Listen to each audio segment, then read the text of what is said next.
Iran USA deal இந்த Friday sign ஆக போகுது. சைன் ஆனதுக்கப்புறம் எல்லா பிரச்சனையும் தீந்துருமா அப்படின்ற ஒரு கேள்வி எல்லார்கிட்டையும் இருக்குது. அதில் என்னென்ன கேள்விகள் இருக்க வாய்ப்பு இருக்குது அப்படின்னு பார்த்தா ஒரு 6 கேள்விகள். அந்த 6 கேள்விகள் என்ன, அதுக்கான பதில் என்னவா இருக்கும், அந்த ரிப்போர்ட்லேருந்து நம்ம என்ன பதில் டிரைவ் பண்ண முடியுதுன்னு பார்ப்போமா. ஃபர்ஸ்ட் கேள்வி, இஸ்ரேல் இந்த டீலை ஃபாலோ பண்ணுவாங்களா அப்படிங்கிறது. அதுக்கு பதில் நம்ம சொல்லணும் அப்படின்னா it is quite unclear. White House 14 point memorandum ஒன்று அனௌன்ஸ் பண்ணியிருக்காங்க, பட் அது இன்னும் வெளியிடலை. இஸ்ரேலுடைய டிஃபென்ஸ் மினிஸ்டர் என்ன சொல்கிறாரு, லெபனான், சிரியா, காசாலெல்லாம் இருக்கக்கூடிய நாங்கள் செக்யூர் பண்ணியிருக்கிற ஜோன்ஸ்லேருந்து நாங்கள் வித்ட்ரா பண்ண மாட்டோம் அப்படின்னு இருக்காங்க. அதே மாதிரி இஸ்ரேலுடைய தேசிய பாதுகாப்புத்துறை அமைச்சர், நேஷ்னல் செக்யூரிட்டி மினிஸ்டர் என்ன சொல்லியிருக்காருன்னா, இஸ்ரேலுங்கிறது ஒரு சாவரின் ஸ்டேட், அமெரிக்காவுடைய சபார்டினேட் கிடையாது, அதனால் அமெரிக்காவுடைய அக்ரிமெண்ட்ஸ் எல்லாம் எங்களை கட்டுப்படுத்தாது அப்படின்றத சொல்லியிருக்காங்க. ஸோ லெபனான் தான் இந்த அக்ரிமெண்ட்டுடைய ஆக்சுவல் சேலஞ்சாக இருக்கும் அப்படிங்கிறத புரிஞ்சுக்க முடியுது. ஸோ இஸ்ரேல் அங்கிருந்து வெளியேற போகிறதில்ல. அப்படி இருக்கிறப்போ இந்த டீல் எப்படி சைன் ஆகும் அப்படிங்கிறது ஃபஸ்ட்டு கேள்வி. ரெண்டாவது, நியூக்ளியர் ப்ரோக்ராம் என்ன ஆகும்? இந்த 14 பாயிண்ட் டிராஃப்டில் 60 நாட்களுக்குள்ளே இந்த நியூக்ளியர் செட்டில்மெண்ட் என்ன அப்படிங்கிறத will reach to a point அப்படின்னு சொல்லியிருக்கிறதா ரிப்போர்ட்ஸ் வந்திருக்கு. ட்ரம்ப் சொல்கிறது என்ன அப்படின்னா, ஈரான் யுரேனியமை என்ரிச் பண்ணலாம். எந்த அளவுக்கு அப்படின்னா நான் மிலிட்ரி பர்பஸஸ்க்காக அவங்க என்ரிச் பண்ணலாம் அப்படின்னு சொல்கிறாங்க. எப்போ வேணாலும் பண்ணிக்கலாம், எவ்வளோ நாள் வேணாலும் பண்ணிக்கலாம் அப்படின்னு சொல்லியிருக்காங்க. இதில் டிஃப்ரென்ஸ் என்ன அப்படின்னா, 2015 நியூக்ளியர் டீல் ஒன்று போடப்பட்டது. அப்போதைய பிரசிடெண்ட்டாக இருந்த ஒபாமா கூட அதே டீல் தான் இப்போ ஆக்சுவலாக தொடரப்போகுது. வேறஸ் ஃபஸ்ட் டேர்மில் பிரசிடெண்ட்டாக ட்ரம்ப் வந்தப்போ இந்த மாதிரி ஒரு மோசமான டீலை நான் பார்த்ததே இல்லை அப்படின்னு சொல்லி அந்த டீலை கேன்சல் பண்ணார். மறுபடியும் அதே டீல் தான் இப்போ ஆக்சுவலாக இந்த டிராஃப்டில் இருக்குது. ஸோ இது ஒரு விஷயத்தை ரொம்ப தெளிவாக சொல்லுது. என்ன அப்படின்னா, ட்ரம்ப் என்ன நடந்தாலும் இப்போ இறங்கி போகிறதுக்கு தயாராக இருக்கார் அப்படிங்கிறத ரொம்ப தெளிவாக காட்டக்கூடிய ஒரு விஷயமா இதை நம்ம எடுத்துக்கலாம். ஸ்டில் ட்ரம்ப் ஒரு வார்னிங் கொடுக்குறாரு. என்ன அப்படின்னா, இது ஃபைனல் அக்ரிமெண்ட், இதுக்கு நீங்கள் ஒத்துக்கலை அப்படின்னா மறுபடியும் மிலிட்ரி ஆக்ஷன் எடுக்க வேண்டிய சிச்சுவேஷனுக்கு எங்களை தள்ளாதீங்க அப்படின்றதையும் சொல்லியிருக்காங்க. மூணாவது, மிசைல்ஸ் தொடர்பான விஷயங்கள்.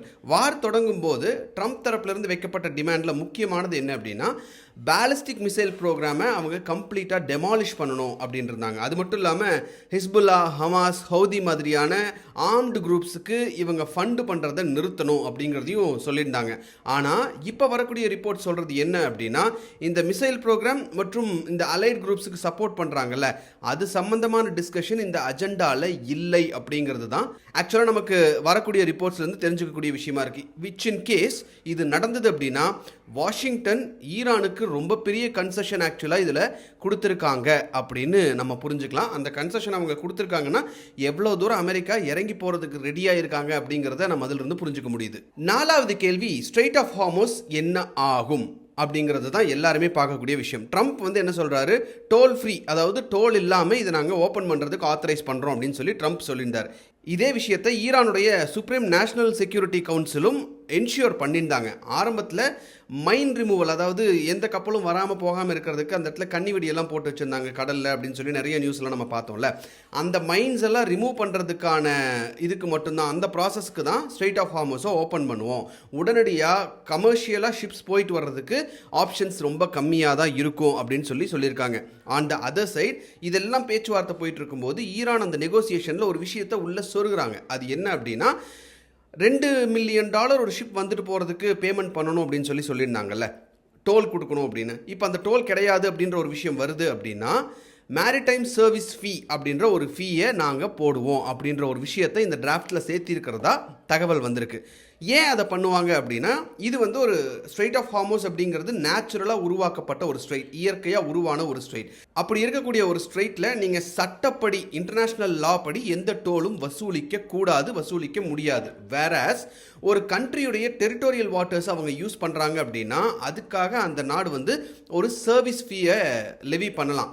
ஆன் தட் நோட் ஈரான் நாங்கள் டோல்கான சார்ஜஸ் போடலை, ஆனால் எங்களுக்கு மேரிடைம் சர்வீசஸ் ஃபீ அப்படின்னு சொல்லி ஒன்று பே பண்ணணும் அப்படின்றத அந்த டிராஃப்டில் இருக்கிறதா சொல்லியிருக்காங்க. பட் அது எவ்வளவு அப்படிங்கிறதுக்கான கிளாரிட்டி இன்னும் இல்லை.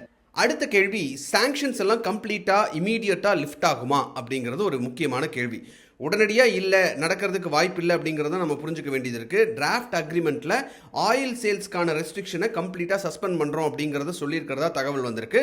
ஆனால் பேங்கிங் செக்டார் சம்பந்தமான இருக்கக்கூடிய ரெஸ்ட்ரிக்ஷன்ஸ் இன்னும் இது சம்பந்தமாக தெளிவுகள் எதுவும் இல்லை. பிரான்ஸ், ஜெர்மனி, இத்தாலி, யூகே மாதிரியான ஐரோப்பிய நாடுகள்லாம் என்ன சொல்லியிருக்காங்க அப்படின்னா, ஈரான் அவங்களுடைய நியூக்ளியர் ப்ரோக்ராமில் ப்ராக்ரஸ் காட்டுனாங்க அப்படின்னா சாங்ஷன்ஸை எடுக்கிறத பற்றி நாங்கள் யோசிப்போம். எதுவுமே பண்ணாமல் சாங்ஷன்ஸை லிஃப்ட் பண்ணு அப்படின்னு சொன்னால் பண்ண மாட்டோம். நியூக்ளியர் ப்ரோக்ராமில் அடுத்தடுத்த லெவல் அவங்க பண்ணுறாங்கன்றதை எங்ககிட்ட அவங்க ப்ரூவ் பண்ணணும் அப்படின்னு சொல்லியிருக்காங்க. 6வது முக்கியமான கேள்வி, ஃப்ரோசன் அசெட்ஸ் எல்லாம் என்ன ஆகும்? ஈரானுடைய ஃப்ரோசன் அசெட்ஸ் ஒரு ஏறக்குறைய ஒரு $25 பில்லியன் அளவுக்கு ஈரானுடைய அசெட்ஸை வந்து அமெரிக்கா ஃப்ரீஸ் பண்ணி வச்சுருக்காங்க.